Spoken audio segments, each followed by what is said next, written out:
Okay, wait, when we're there, are we mainly gonna be sitting or standing? Oh, I can totally make it the whole night in heels. No problem. How does the back of my hair look? Wait, actually don't tell me. That's none of my business. Code red! I chipped a nail and I don't have time to repaint it! Well, I know my outfit's cute, but does it fit the vibe? Am I on my way? Yeah! Yes, you could say that. Everyone and their mother is asking me about friendship fights. If they send you an insane text, don't respond. Because when you get those texts, your heart drops and you're not gonna respond the way you want to. So wait until you're calm to respond. If you still want to be friends with this person, you have to see it from their perspective. Which I know you're like, they're wrong and I'm right, and I know. But the second you say what they're upset about isn't valid, it becomes you two against each other instead of the two of you against the problem. If you actually don't want to be friends with this person anymore, you maybe have a bit more wiggle room. I'm not saying you should be like, you're wrong, I hate you. But you can be like, I'm sorry for how everything went down. Okay, done. This is especially important because a lot of y'all have been asking me how to deal with ex-friends. The best thing you can do for your future self is to end a friendship cordially. That way you don't have to see someone you got into a screaming match with every day. But let's say you have a friendship that just blew up. It was so messy and now you have to see them every day at school or wherever. Realistically, you're probably going to avoid each other at all costs for a little while. But I dare you to just be the first person to one day say, good morning. Not that you have to start being friends again, but just like, okay, we can be chill acquaintances now. Because if you want to win a fight long term, and I'm sorry because I know this sucks, you have to kill them with kindness. Are you seeing how everyone and their mother is posting that 2023 was the best year of their life? I'm not here to be a hater. Like, I'm so inspired that you got married and adopted a chinchilla and bought an 8-bedroom house. But listen, if 2023 is one of the worst years you can remember, you are not alone. Apparently, not every year can be our year. And we're gonna get them in 2024. Ugh, fender bender. Don't you think it's a lot more serious than that? I mean, we hit a tree. Yeah, and the fender is bent. Should we be outside? Isn't there a storm warning? Yeah, we can stay out. I mean, we've been warned. Not to scare you, but the boss is saying that if you tell one more client to shh so that you can take a personal call, he's gonna fire you. Oh, he's not serious. I mean, just yesterday he said that it was my second to last warning and nothing happened. We need to leave right now or you'll be late to the wedding. Oh, that's okay. They'll start without us. Actually, I don't think they will. Why? Because the bride is your mother? I know you're gonna think that Jonathan bailed on my date, but seriously, he texted me that his fish was drowning. Can you even imagine? Sorry, can I have 5 more minutes in this store? The cashier just told me about an exclusive offer where if I spend $100 more, I'll get $2 off. No, this isn't just water. It's this insane drink that I got an ad for. It is a little pricey, but it's a chemical. I think they called it H2O? What do you mean gullible was written on the ceiling?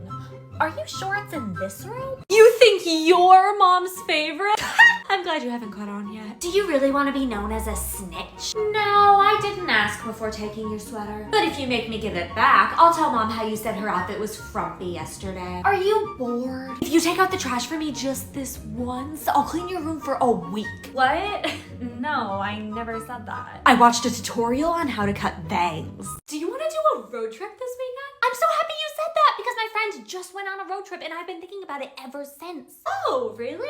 Who? Honestly, I can't remember. Because I was gonna say that you're my only friend. I mean, I didn't say it. No, but you're right. So what, did your parents go on a road trip? No.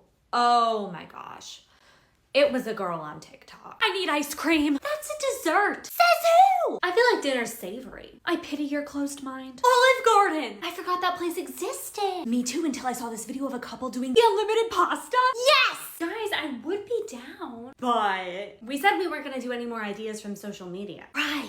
Taco Bell? Again. What else is more universally loved? Kittens. It was a rhetorical question. If you want to glow up before spring break, this one's for you. You need a new signature. It could be a signature scent, a signature nail color, a signature lip gloss. It'll make spring break feel super new and exciting. And then every time you use it after, it'll bring back all the spring break memories. You totally don't have to buy new products to do this, by the way. You can just put something into your rotation that you usually don't use as much. I know you're gonna be taking a ton of pictures with all your friends, so it's time to learn a new makeup tutorial. Bonus points if you pick one that's kind of natural and glowy and really just has those spring vibes. If you don't do makeup, you can do like a new skincare routine too. Make a playlist. I want a mix of throwbacks. I want a mix of brand new songs. Everything that makes you feel alive. Spring has sprung, and we want the vibes to reflect that. If you're going on vacation for spring break, I want you to look up all the cool things that you can do where you're going. That way you can get hyped in advance. And if you're not going anywhere, which was usually me, please make a spring break bucket list. That way you have a ton of things to look forward to that you know you're gonna do, and you won't just let spring break pass you by. Let me know if you want a part 2. Here's what we're doing. Brush it out, heat protectant. Brush the hair on back. Whatever you use to part your hair, right from your nose all the way back. It's time to decide how big you want your little front pieces to be. I found on my face, the bigger the better. Start at that part line, drag it down to your ear. You want the line to match on the other side. Find where you started over here and then just go straight over the part to the other side. Try your best to do the same angle that you did. Usually I'll just put them in my mouth, but I'm gonna tie them into a little beard so I can keep talking to you. Get your tightest hair tie ready. Flip back. Brush this into the highest ponytail known to man. This is the hardest part. If you don't want any bumps up here, just make sure you smooth it all out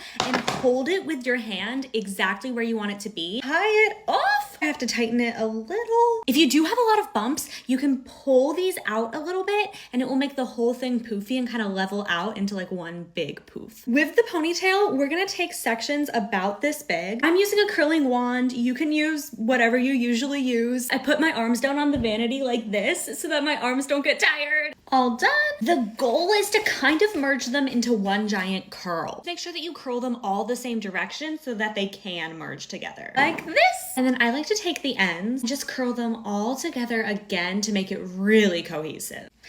Burned my hand, so don't do that. Now we have our straightener. Brush the bang back, come in from the top like this, as close to the root as you can, and just curl it back. Keep curling it, keep pulling it through. The end gets tough, I know it gets tough, just keep pulling it through. Bam. Not as curly as I want, so I'm going through again.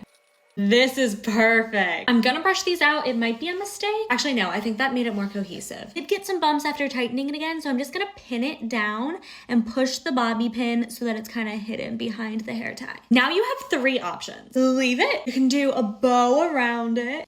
This is what I did for St. Patrick's Day. Or we can wrap a piece of hair around it. So we're just gonna take a tiny section from the underneath part. That's really important. Just wrap it one time around that hair tie. Pin it on this back section underneath the hair tie. I take one pin, pin it down. Slide a second pin through like an X. That way it won't slip.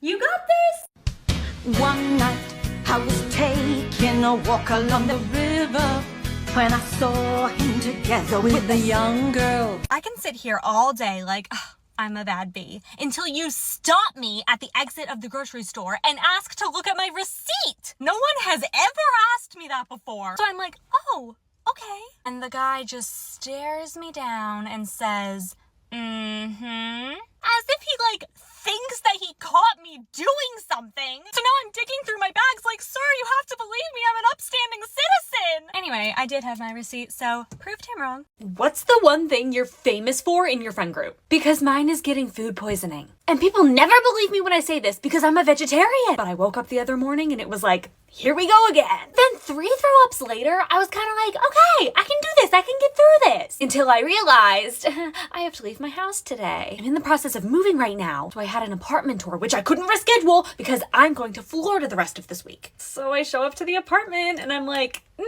should I tell the realtor?